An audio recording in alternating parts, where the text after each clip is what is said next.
Bien. La 5e séance plénière. The fifth plenary meeting of the High-Level International Conference for the Peaceful Settlement of the Question of Palestine and the Implementation of the Two-State Solution is resumed. Ladies and gentlemen, distinguished heads of state and government, ministers, Your Excellency Antonio Guterres, Secretary General of the United Nations Organization, Annalena Baerbock. Your Excellency Annalena Baerbock, President of the General Assembly, Excellencies, ladies and gentlemen, it is an honor and a privilege for me to co-chair alongside the Kingdom of Saudi Arabia this conference in accordance with General Assembly Resolution 79/81 dated 3rd December 2024. We wish to extend a warm welcome to each and every one of you. Allow me now to deliver some opening remarks.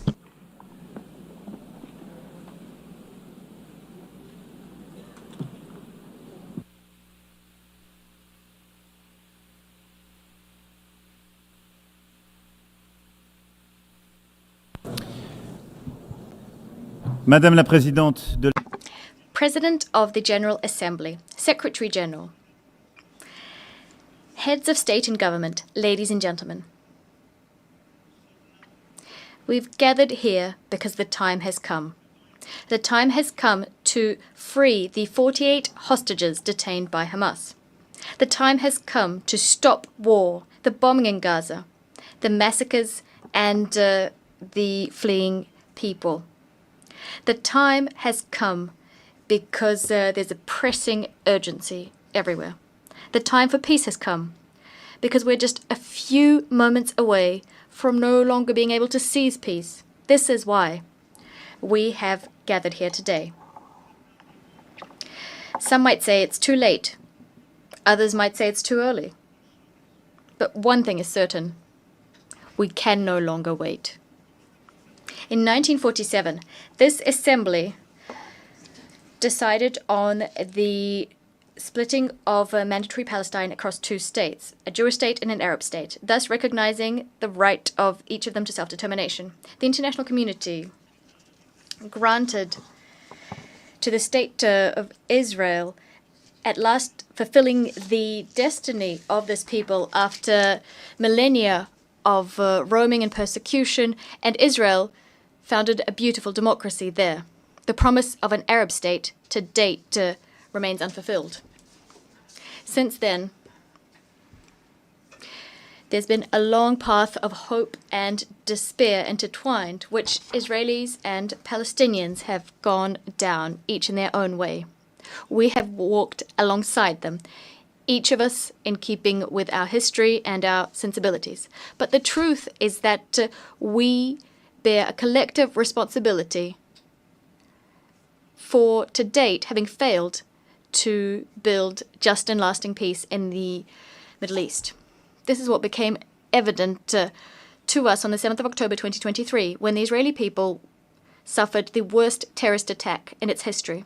1,224 men, women, and children killed, 4,834 men, women, and children injured, 251 men, women, and children taken hostage.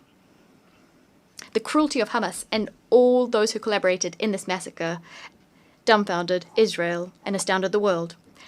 The 7th of October remains an open wound for the Israeli soul and for our universal conscience. We condemn it unequivocally because nothing, never, nowhere can justify having recourse to terrorism. Minds go out and hearts go out to the victims and their families. We've expressed our compassion to all Israelis and first and foremost demand for all hostages still held by Hamas to be freed unconditionally. The French paid tribute to the 51 French men and women assassinated on that day and all other victims of October 7th. We will never forget them. Never. Just like we will never stop the existential fight against anti-Semitism. The French people know the sting of terrorism, and our hearts remember the expression of the bonds of brotherhood following the terrorist attacks committed in Paris on the 7th of January 2015, when dozens of foreign leaders were in the ranks of those offering their sympathies, among which the Israeli Prime Minister and the President of the Palestinian Authority. We know that you cannot show weakness in the face of terrorism, but we also know the perils of endless wars. We know that right must always prevail over might. We know from our own history that a universal commitment to peace is the legacy of centuries gone by and the only way towards salvation. And on behalf of our friendship with Israel, our commitment to which has never faltered in the name of our friendship with the Palestinian people, for whom we want the initial promise of the UN Charter to be fulfilled, we want two states living side by side in peace and security to become a reality. However, currently Israel is further extending its military operation in Gaza with the stated objective of destroying Hamas. But there are hundreds of thousands of people who have been displaced, injured, famished, traumatized. Their lives are still being destroyed. Although Hamas has been considerably weakened, and despite the fact that negotiations on a permanent ceasefire are the surest means of ensuring the release of hostages, nothing justifies the ongoing war in Gaza. Nothing. On the contrary, everything compels us to definitively end it, since we didn't do it earlier. We must do this to save lives. The lives of Israeli hostages detained in atrocious conditions, the lives of hundreds of thousands of Palestinian civilians who are tormented by hunger, suffering, the fear of dying, mourning for their loved ones. We must save all lives, because for almost 2 years now, it is the denial of the humanity of the other and the sacrifice of human life which have prevailed.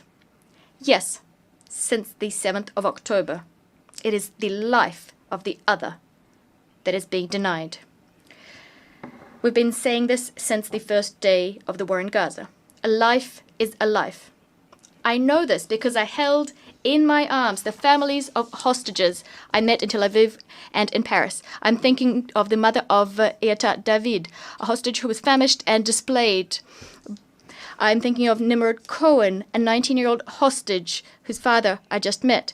I also know this because I was at the bedside of the Palestinian victims of Israeli military operations, refugees in Al Arish, women and children.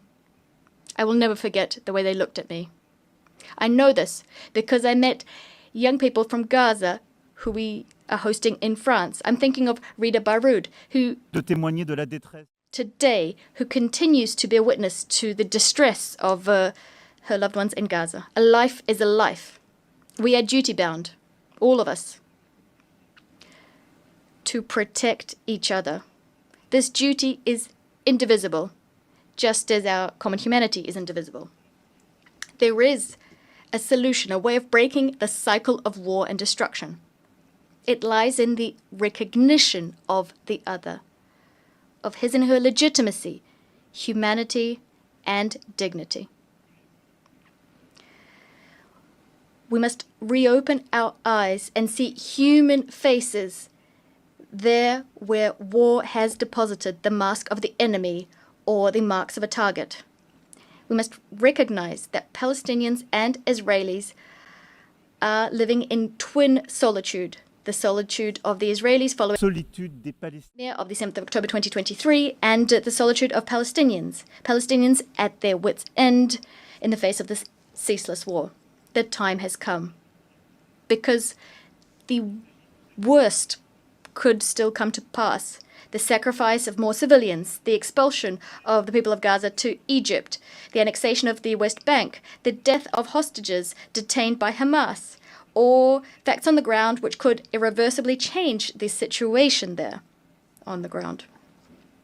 This is the very reason that today, here in this chamber, we must pave the way for peace, because since July of last year, developments have accelerated. And at this point, we have reason to fear that the Abraham Accords, the Camp David Accords, could be called into question by Israel, and that peace would become impossible for a long time yet in the Middle East. It thus falls to us this historic responsibility.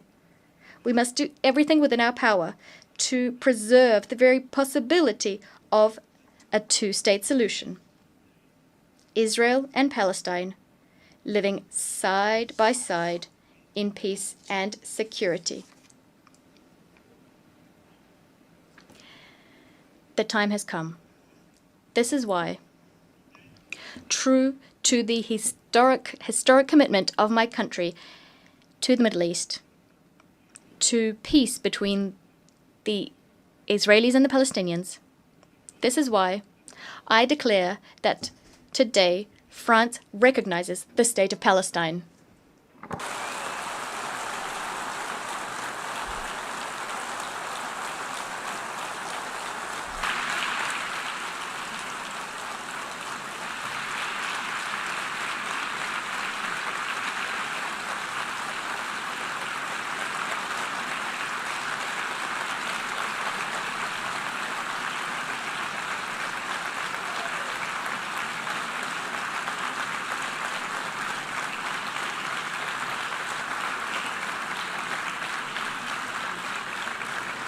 Cette reconnaissance This recognition is a way of affirming that the Palestinian people is not a people too many. On the contrary, this is a people who never says goodbye to anything, as Mahmoud Darwish said. A people with a strong history, roots, and dignity. The recognition of the legitimate rights of the Palestinian people takes nothing away from the rights of the people of Israel, who France supported from day one, and to the respect of which it is staunchly committed. This is why we're so convinced that this recognition is the only solution that will allow for Israel to live in peace. France has never wavered standing by Israel's side, even when its security was at stake, including when there were Iranian airstrikes. This recognition of the state of Palestine is a defeat for Hamas, just like for all those who foment anti-Semitism, nurture anti-Zionist obsessions, and who want the destruction of the state of Israel. This recognition by France goes hand in hand with others which will be announced today, and I thank them: Andorra, Australia, Belgium, Canada, Luxembourg, Malta, Monaco, Portugal, the United Kingdom, San Marino. They are here today. They answered our call issued in July and took the responsible choice, the necessary choice, the choice to opt for peace. Spain, Ireland, Norway, and Sweden are also going down the same path, and many others did before us too. This recognition paves the way for useful negotiations, useful for Israelis and Palestinians. This path is a path towards a peace and security plan for all. France and Saudi Arabia submitted this plan to this assembly, and it adopted it by a large majority. It carries our common ambition to break the spiral of violence and to change the situation on the ground. We managed to take a step towards one another, to move away from our habitual stances and to set concrete objectives. We must now set in motion a cycle of peace that meets the needs of all parties. The top priority of this peace and security plan, and it's very urgent, that is to ensure the release of 48 hostages and put an end to military operations throughout the territory of Gaza. I commend the efforts undertaken by Qatar, Egypt, and the US to achieve this. I ask Israel to do nothing more that would thwart these efforts coming to fruition. Hamas was vanquished on the military front as we neutralized its leaders and decision makers. It must also be vanquished politically to be truly dismantled. As soon as a ceasefire is agreed, we must mount a massive collective effort to provide assistance to the people of Gaza. I'd like to Jordanie Jordan for their commitment and recall Israel's absolute obligation, that is to facilitate humanitarian access to Gaza to assist its population, which has lost everything. The second priority is to stabilize and to rebuild Gaza. A transition administration incorporating the Palestinian Authority, as well as the young people of Palestine, together with security forces, the establishment of which we will accelerate, will have the monopoly over security in Gaza. It will implement the dismantlement and disarmament of Hamas. And this with the support of international partners and the necessary means required for this difficult mission. France stands ready to contribute to an international stabilization mission, as well as to support, together with our European partners, the establishment and equipping of Palestinian security forces. As soon as negotiations permit, the Security Council could decide to deploy a civilian and security support mission, liaising with the Palestinian authorities and with the consent of the Israeli authorities. Furthermore, it will be up to the state of Palestine to give hope to its people, tested by years of violence and occupation, division and negligence. It will be up to the state of Palestine to give its people a framework for democratic expression, a framework that's been renewed and that is secure. President Mahmoud Abbas committed to this before Prince Mohammed bin Salman and myself. He forcefully condemned the terrorist attacks committed on the 7th of October 2023. He reiterated his commitment to disarming Hamas and committed to excluding Hamas from future governance in Gaza, as well as from future governance throughout Palestinian territory. He reaffirmed his commitment to combating hate speech and promised an in-depth overhaul of Palestinian governance.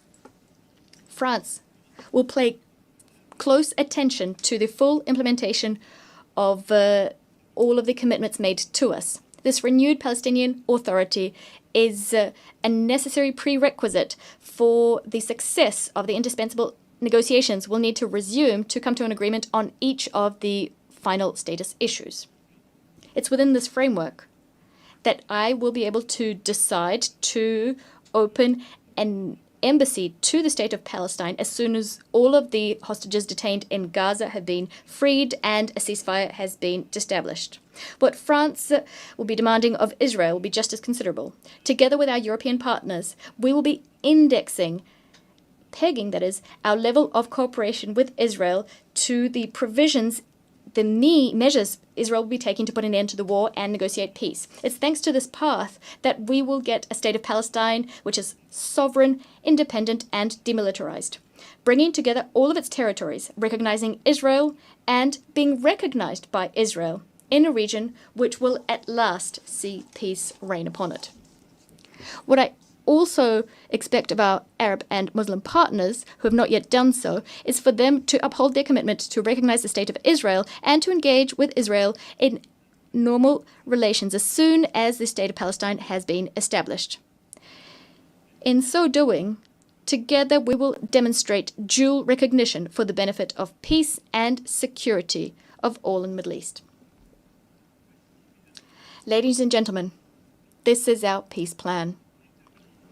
It establishes a demanding mechanism to end the war and enter into the negotiations phase. It allows for Israeli-Palestinian peace to be the first pillar of a new peace and security architecture in the Near East and the Middle East. It lends credibility to the possibility of further economic integration. Nothing will be possible unless the Palestinian authorities take full ownership of our renewed ambition so that we can at last achieve the two-state solution. I know that they are reluctant. I know that they harbor fears. And with the utmost respect, I hear the Israeli people, their sadness, their fatigue. But I want for the Israeli authorities to also hear this and to in turn take on commitments. I know that the Israeli people and the Israeli leadership have the strength to do this. I remember when I was a young man, when I learnt of the horrible assassination of Yitzhak Rabin, almost 30 years ago. He was killed for wanting peace. When death was about to claim him, the heroic warrior of the State of Israel said, and I quote, I fought so long as there was no chance of peace, end of quote. But today, there is such a chance. Today, here, 142 states are proposing this peace. They're extending out their hands, ready to be shaken. So yes, the time has come to put an end to the war in Gaza. Massacres, death, right now. Urgency is what drives us. The time has come for Israel to live in peace and security from the Galilee to the Red Sea, through the Dead Sea and the Lake of Tiberias and Jerusalem. The time has come to no longer talk about the existence of the State of Israel. It's self-evident. The time has come to do justice to the Palestinian people and thus to recognize the State of Palestine, a brotherly country, a neighbor in Gaza, in the West Bank, and in Jerusalem. The time has come to cast out from these lands the vile face of terrorism and to forge peace. Yes, to forge peace. This is what has brought us here today. And we're very hopeful that we will be able to forge it. It is a choice we must make. It is our duty. Peace is much more difficult. It demands much more of us than all wars. The time has come.